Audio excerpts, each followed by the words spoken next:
नमस्कार दोस्तों, बहुत बहुत स्वागत है हमारे यूट्यूब चैनल पे। आशा करता हूँ सब अच्छे होंगे। और हमें आज के टॉपिक में स्टॉक सिलेक्शन पे थोड़ा डीप में समझना है कि स्टॉक सिलेक्शन के लिए जो जो मोस्ट इंपॉर्टेंट चीजें हमें क्या क्या देखना है। तो सबसे पहले लास्ट तक जरूर बने रहिए, मेरा वादा है जरूर कुछ ना कुछ सीख के जाएंगे। तो हमें स्टॉक सिलेक्शन कैसे करना जो वन साइडेड होता है इंट्राडे के लिए, और वो भी डाटा रीड करके, और कैसे स्ट्रेंथ पहचानना, कैसे एक बेस उसका मजबूत है कि नहीं ये कैसे पहचानना है। तो जैसे हम कोई भी चीज को कैसे डाटा से शुरुआत करते हैं, मैं क्यों कहता हूं कि डाटा देख लोगे तो आप पूरा का पूरा क्लियर हो जाएगा कि मार्केट में चाहते क्या। देखिए मार्केट में मूवमेंट, डायरेक्शन, स्ट्रेंथ तीन तरीके से होता है। तीन लोग मार्केट में तीन चीजें देख के की जाती है। पहला हो गया हमारा न्यूज हो गया, न्यूज को या तो आप एक रखो, न्यूज से मार्केट का मूवमेंट होता है। सेकेंड हो गया हमारा डाटा, एंड थर्ड हो सेकेंड हो गया हमारा डाटा मीन्स किसी भी स्टॉक का कितने सेलर हैं कितने बायर हैं। अब इसी चीज को से ध्यान समझिएगा। एंड थर्ड हो गया हमारा टेक्निकल, प्राइस एक्शन हम बोल सकते हैं, प्राइस एक्शन, ठीक है। And price action and technicals last तक बना रही है। तो न्यूज एंड प्राइस एक्शन जैसे हम तीन चीजें की बात करते हैं। अब देखिए न्यूज क्या होता है, न्यूज को समझ पाना थोड़ा सा बहुत, क्या सेक्टर पे क्या न्यूज है, कौन सा सेक्टर क्या मार्केट में किस एक स्पेसिफिक किसी स्टॉक कंपनी के बारे में है, किसी सेक्टर के बारे में है, ठीक है। तो ये न्यूज को ट्रैक कर पाना बहुत डिफिकल्ट होता है। कभी कभी न्यूज असर 4 दिन बाद दिखता है, 3 दिन बाद दिखता है, ठीक है। अगर ये सोचते हैं हम प्राइस एक्शन क्या है, प्राइस एक्शन वो है, एक वे है, एक रास्ता है। मान के चलो आपका डेस्टिनेशन यहां है, आपको यहां से यहां तक जाना है, ठीक है। तो यहां तक पहुंचने के लिए आपको पता है कि यहां जाना है, यानी आपको डायरेक्शन पता है अपना। तो यहां तक जाने के लिए कौन सा वे यानी कौन सा रास्ता चाहिए, ये सिर्फ रास्ते का काम करता है। लेकिन आपको बाई करना है कि सेल करना, ट्रेड किस साइड का लेना चाहिए, स्ट्रेंथ क्या होगी, कितना ऊपर जाएगा कितना नीचे जाएगा, ये प्राइस एक्शन नहीं बताता। प्राइस एक्शन एक वे है चलने के लिए। अब न्यूज को ट्रैक कर पाना थोड़ा सा डिफिकल्ट है, क्योंकि न्यूज अगर इंस्टेंट कोई चीज काम आने वाली है तो आप तक पहुंचने में वो ऑलरेडी काफी लोगों के बीच में पहुंच चुका होता है। तो थोड़ा सा आपको वैसे भी वहां पे आप ट्रैक नहीं कर पाओगे, वो मूवमेंट हो चुका रहेगा, या तो फिर बहुत एक्टिव रहना पड़ेगा न्यूज में। तो हम ये समझते हैं कि अगर ये जिस स्टॉक में जिस कंपनी में न्यूज सबसे अच्छी होगी या कुछ अच्छा होगा, उसका डाटा तो बेटर होगा ही। यानी हम न्यूज को देखने से अच्छा है कि हम इसको ही देखें कि सबसे अच्छा एफएनओ स्टॉक यानी 200+ स्टॉक में सबसे बेस्ट डाटा किसका है, सबसे बेस्ट डाटा किसका है।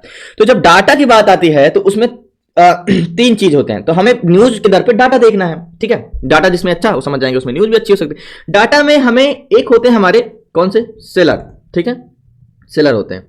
और सेलर 2 टाइप के होते हैं। पहले होते हैं हमारे कॉल सेलर एंड दूसरे होते हैं हमारे पुट सेलर, ठीक है, पुट सेलर। और इसको हम बोलते हैं क्या, पीसीआर। इसको हम रेशियो निकालते हैं, यानी पुट को कॉल को डिवाइड करके अनुपात में निकालते हैं, तो इसको हम रेशियो में बोलते हैं, क्योंकि पीसीआर का मतलब अभी आपको आगे समझना होगा। तो सेलर 2 टाइप के होते हैं, call seller, put seller, okay. अब कॉल सेलर का काम क्या होता है, देखो ये जो कॉल सेलर है ना, इनका काम क्या है, इनका काम ये है कि मार्केट को सिर्फ ऊपर जाने से रोकने का काम है, ठीक है, रेजिस्टेंस क्रिएट करना। एंड पुट सेलर का काम होता है मार्केट को नीचे जाने से रोकना, ठीक है, यानी पीसीआर। पीसीआर मार्केट की डायरेक्शन नहीं बताता है, ये सपोर्ट ये बताता है कि डिमांड बॉटम मजबूत है कि नहीं, अगर मार्केट ऊपर जाना चाहता है तो उसका बेस मजबूत है कि नहीं। तो सपोर्ट एंड रेजिस्टेंस क्रिएट करता है पीसीआर। और यहीं पे एक होते हैं हमारे कौन से, दूसरे नंबर पे आते हैं हमारे बायर, ठीक है। आगे हम समझेंगे बायर भी 2 टाइप के होते हैं। पहले होते हैं हमारे कॉल बायर और दूसरे होते हैं हमारे कौन से, put buyer, call buyer and put buyer. Call buyer का काम होता है मार्केट को ऊपर की ओर ट्रेवल कराना, यानी जो मार्केट मूवमेंट करता है ऊपर नीचे वो कौन कराता है, बायर कराता है। एंड पुट बायर मार्केट को नीचे की ओर कराते हैं, ठीक है, नीचे को चलाते हैं। तो यानी मान के चलो मार्केट क्या है, एक बस है, ठीक है, बस है। और कॉल सेलर क्या है, इसके प्रतिरोधक, यानी इसको आगे जाने से रोक रहे हैं। अब पुट सेलर क्या है, मार्केट को, इस बस को नीचे जाने से रोक रहे हैं। लेकिन कॉल बायर क्या है, इसके आगे जाने वाले पैसेंजर हैं, क्योंकि टर्म एंड कंडीशन ये है कि जितने ज्यादा पैसेंजर इधर के होंगे बस वही तरफ मूवमेंट करेगा, तो सेम मार्केट वही मूवमेंट करेगा जहां पे ज्यादा वॉल्यूम होगा। एंड पुट बायर जो होते हैं वो मार्केट को नीचे की ओर चलाते हैं, ठीक है, यानी नीचे पीछे जाने वाले पैसेंजर्स हैं, डायरेक्शन है। तो हमें ये देखना है कॉल बायर। अब देखो कॉल बायर जो बायर होते हैं वो नंबर्स में कभी घटते नहीं है। तो हमें ये देखना है कि कितने पैसेंजर नंबर में तो दिखा रहे हैं लेकिन कितने अभी बैठे हुए हैं, ठीक है। यानी ये हमारा हो गया वाई, यानी इसी को वाई को ही हम मार्केट की भाषा में सेलर को ही हम वाई बोलते हैं, ओपन इंटरेस्ट, ठीक है। ये हो गए हमारे बायर, ये हो गए हमारे पैसेंजर बैठे हुए हैं कि नहीं, चेंज इन कॉन्ट्रैक्ट, ये देखते हैं। अब ये कैसे देखेंगे कि सबसे बेस्ट क्या है। अब इतने सारे स्टॉक हैं, वन साइडेड कैसे चुनना है। वन साइडेड का मतलब या तो उस बस में पैसेंजर इतने ज्यादा हो, इतने ज्यादा पैसेंजर हो कि अगर प्रतिरोधक ज्यादा भी हो जाए ना, या तो बस एक ही स्थान पे रहे या तो रेजिस्टेंस तोड़ के आगे निकल जाए, क्योंकि पैसेंजर अगर ज्यादा होंगे आगे जाने के लिए तो बस तो यू टर्न लेके पीछे तो जाएगा नहीं। या तो बेस इतना मजबूत हो, प्रतिरोधक इतने मजबूत हो, इतने ज्यादा मजबूत हो कि पैसेंजर अगर उल्टा जाने के लिए बैठे भी हैं तो हमारे फेवर में ही रहे, या तो कंसोलेशन करे या तो टारगेट दे, हमारे अगेंस्ट ना रहे। चलिए इसको थोड़ा सा ध्यान समझ, मेरा कहने वाला या तो पीसीआर बहुत ज्यादा हो या तो सीपीआर बहुत ज्यादा हो, ठीक है।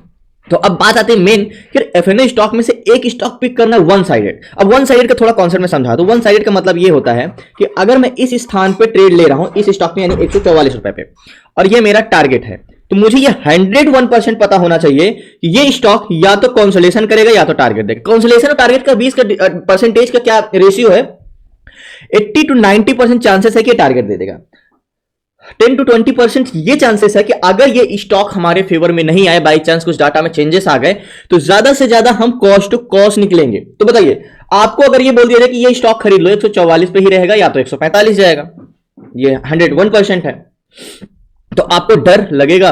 बिल्कुल नहीं, रिस्क तो से ही तो डर लगता है। अगर आपको ये पता है या तो मैं कॉस्ट टू कॉस्ट निकलूंगा या तो मुझे प्रॉफिट होगा, तो डर की तो कोई बात ही नहीं। तो सेम चीज ये। अब बात आती है एफएनओ स्टॉक में से एक स्टॉक कैसे पिक करना है। तो पिक करने के लिए हमें यह समझना जरूरी है कि मार्केट के डाटा, यानी जहां पे यहां पे अगर ऑप्शन सीट्स में देखें, जो मैंने आपको ऑप्शन सीट्स दिया है, यहां पे हम फिल्टर कर सकते हैं, यानी एक क्लिक में हम जाके लास्ट तक बने रहिए। तो फाइनली मेन चीज क्या है, अब हमें इतने सारे स्टॉक में से एक स्टॉक पिक करना जो सबसे अच्छा डाटा, मतलब अगर आपके इंटरव्यू के लिए 10 कैंडिडेट हैं और आपको एक सिलेक्ट करना है, तो आपको 10 कैंडिडेट का इंटरव्यू तो लेना होगा, तभी तो आप पहचानोगे कि ये सबसे बेस्ट है। तो यानी अगर हमें ये जानना है कि 200 प्लस एफएनओ स्टॉक में से एक स्टॉक कौन सबसे बेस्ट है, तो हमें 200 प्लस स्टॉक का तो डाटा जानना ही होगा ना। तो यहां पे ऑप्शन सीट्स में, जैसे मैंने आपको ऑप्शन सीट्स दिया है एंड सेक्टर एनालिसिस दिया है एंड ओआई लाइनर दिया, तीन टूल्स दिए हैं।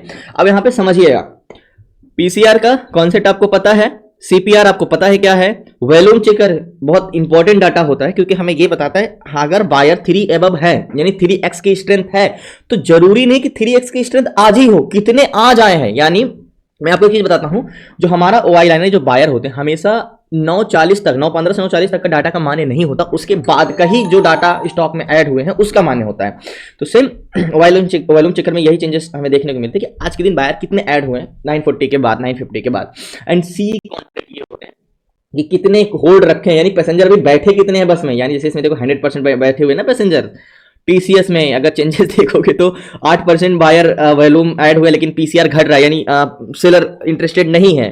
तो चलिए यहाँ पे हम देखते हैं। अब एक चीज़ और आपको वाई लाइनर सेक्टर एनालिसिस में देखें अगर ना, तो आज मेटल सेक्टर 1.93% चला है, एंड एनएमडीसी मेटल अच्छा परफॉर्म किया है, आईटी भी अच्छा परफॉर्म किया है, 1.61% चला है। बाकी और कोई स्टॉक सेक्टर तो उतना खास है नहीं, मेटल एंड आईटी। तो चलिए एक स्टॉक सिलेक्ट करने के लिए हमें चेंजेस डाटा में क्या इंपॉर्टेंट है, जैसे हम देखें तो श्री राम फाइनेंस भी अच्छा चला है, लेकिन बहुत कुछ खास है नहीं। ओके तो एक ये है 4.4 सोलर इंडिया 23% बायर, आज दिन आया 88% सेलर काउंटर ग्रीन है, ठीक है ये भी है।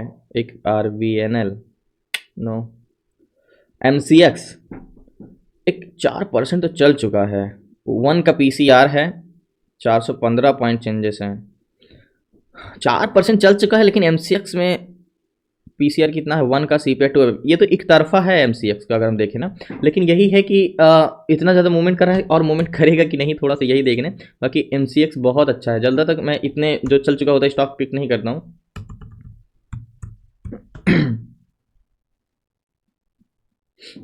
तो 940 के बाद का डाटा देखेंगे अगर, तो हम यहाँ पे देखें तो अच्छा खासा PCR ट्रेंड अच्छा खासा पॉजिटिव है।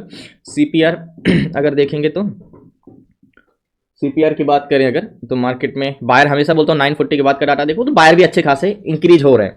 तो MCX की बात देखो तो PCR 1 का, यानी support strong, 2 above strength classes मैंने आपको बताया, बस थोड़ा सा ये कम और चला होता तो और अच्छा होता, ठीक है। 20% बायर आज के दिन ऐड हुए हैं, सेलर 25% ऐड हुए हैं, और 100% कॉन्ट्रैक्ट ग्रीन है, यही तो हमें चाहिए। और क्या चाहिए, और वाई लाइनर पे हमने देख लिया MCX में, पर हम इसको ऑप्शन चैन में देख लेते हैं तो मिल गया ना सबसे बेस्ट। देखो 100% कॉन्ट्रैक्ट ग्रीन है, ये 1,16,000 कॉल बायर, 51,000 यानी 2 एबव 20,000 एंड 20,835 एंड 800 सेम है। तो MCX में ट्रेड कर सकते हैं। अब हमें क्या मिल गया, हमें ये डेस्टिनेशन तो हमारा मिल गया कि हमें यहां तक जाना है। अब हमें किसकी जरूरत है, रास्ते की, यानी प्राइस एक्शन की। तो प्राइस एक्शन की जब बात करते हैं हम, तो अब हमें वे की जरूरत है।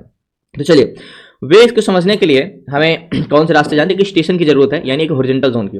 तो ऑलरेडी काफी ज्यादा मूवमेंट तो कर चुका है, तो हॉरिजॉन्टल जोन तो नहीं मिलेगा, हॉरिजॉन्टल जोन तो थोड़ा सा मुश्किल है अभी, क्योंकि ऑल टाइम हाई पे है, ठीक है, ऑल टाइम हाई पे है ये।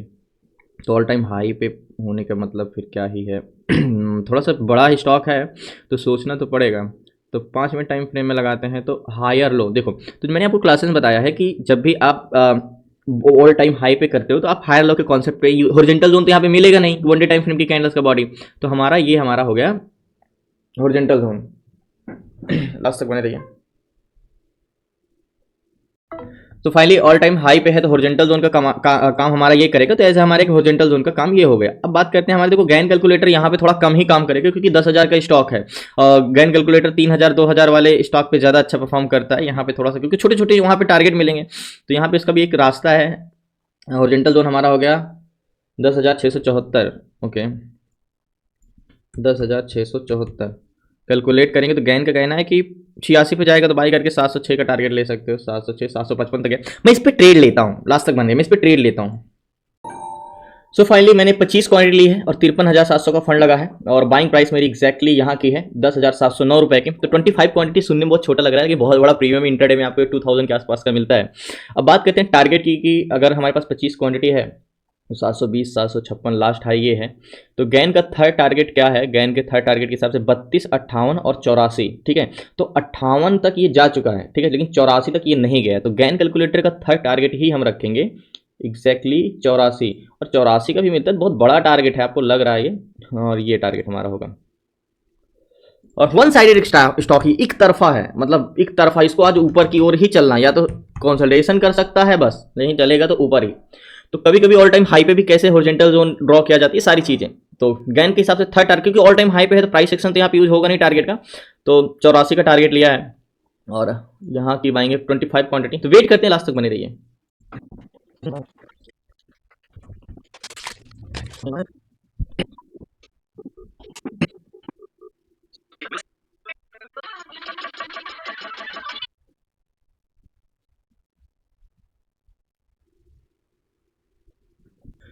सो अभी लास्ट हाई की बात करें तो ये गया था 73 तक, और टारगेट हमारा 83 का है। तो वेट करते हैं थोड़ा। सो फाइनली टारगेट हिट किया, पोजीशन में स्क्वायर अप करता हूँ, लास्ट तक बने रहिए। तो फाइनली ये स्टॉक 4% चलने के बावजूद मैंने इस पर ट्रेड लिया, जैसे पोजीशन स्क्वायर अप कर दिया, मेरी एग्जिट प्राइस तो 10,777 की हुई है। मैंने क्यों इसको चूज किया, ये छोटा टारगेट नहीं था, अगर आप देखोगे तो हमने कहाँ पे बाई किया था, यहाँ के आसपास, और गया कहाँ पे, यहाँ पे। अभी ये और ऊपर जाएगा, इसमें और स्ट्रेंथ है, लेकिन बहुत मार्केट पॉजिटिव नहीं है, लेकिन हमने एक इजी से एक स्टॉक पिक किया। एमसीएक्स को मैंने तुरंत देखते ही क्यों बोला, वन स्ट्रेंथ, वन डिमांड भी है, स्ट्रेंथ भी 2 अबव है, 4% चला है, थोड़ा सा ये वो था कि हाँ अगर इतना चल चुका है शायद आगे नहीं, लेकिन जब हमने ओआई लाइनर पे देखा, नहीं, इसमें बायर एक्टिव हैं और सेलर एक्टिव हैं अभी भी। क्योंकि एक्टिव इसलिए हैं क्योंकि सी कॉन्ट्रैक्ट में देखोगे तो 100% कॉन्ट्रैक्ट अभी भी ओपन है, कोई भी पोजीशन अपना काटा नहीं है, तो इस रीजन से। तो धन्यवाद आपका, शुक्रिया लास्ट तक बने रहने के लिए। प्लीज आपसे रिक्वेस्ट है, नए चैनल को सब्सक्राइब कर लीजिएगा। आपको सीखना है टू जेड सारी चीजें स्टॉक मार्केट से रिलेटेड, तो डिस्क्रिप्शन में नंबर आपसे व्हाट्सएप करके जुड़ सकते हैं 6 मिनट क्लासेस में। धन्यवाद आपका, शुक्रिया एंड जय हिंद।